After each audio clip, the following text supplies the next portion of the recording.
Firstly, could I thank everyone who's contributed to the debate, or most people who have contributed to the debate. I'll deal with Minister Murphy in a moment, but I do welcome the support of Sinn Féin, Labour and other independents here to the Fianna Fáil bill. It's a genuine attempt to address the issue of bulk buying and of the freezing out of first-time buyers out of the market. It is a reality. We all know it.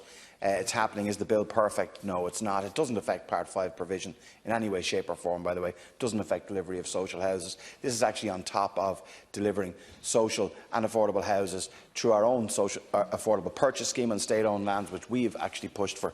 What I would say is that Minister Murphy came here. Some of the responses, and we're certainly open to amendment at the bill at committee stage, and this bill will go to committee now with the support of other parties. Fine Gael have again decided to just basically put their head in the sand and say there's no problem. What you're effectively doing by rejecting this bill and not supporting it is again prioritising cuckoo funds and vulture funds over and above first-time buyers and people who want to get their foot on the housing ladder. That's what you've done, and that's what you're doing.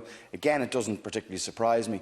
What didn't surprise me as well is Minister Murphy's trite and condescending remarks in responding to my introduction of this bill, which once again displayed his Trevelyan-esque attitude towards the housing crisis. And he will be remembered for that.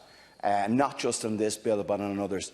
He is not, and he's clearly demonstrated on a number of occasions, the oracle in relation to wisdom on how to address the housing crisis. And I think, if anything, he has displayed in many instances a sheer lack of understanding of the situation, and his leadership in the department absolutely, I'm pleased to see, will be coming to an end early next year, because we need a change of government, we need a change of housing strategy, we need to deliver, we need to implement.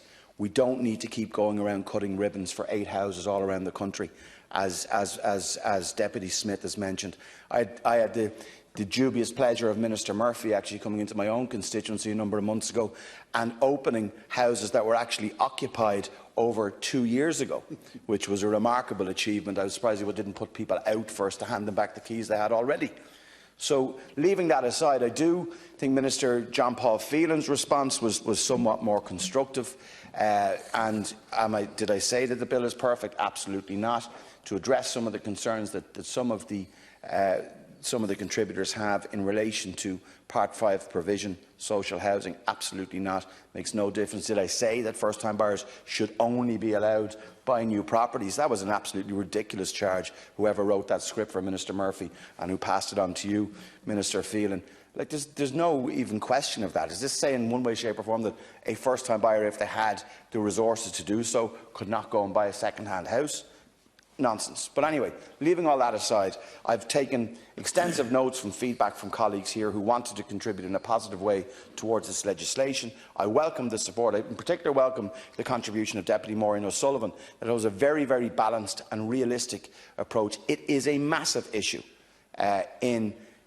particularly in the Dublin area, but across our cities, bulk buying of properties, not just apartments, housing developments, from under the noses of potential buyers and first-time buyers who want to get their foot on the ladder.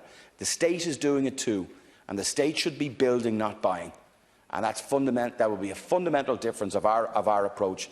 Fianna Fáil believe the state needs to lead by example and does not just stand off, as I said, like Minister Murphy, with his laissez-faire attitude and leave it to the market. And that's effectively what he has done. So I welcome colleagues. I thank my own colleagues for their contributions this evening, and I commend this bill again to the House.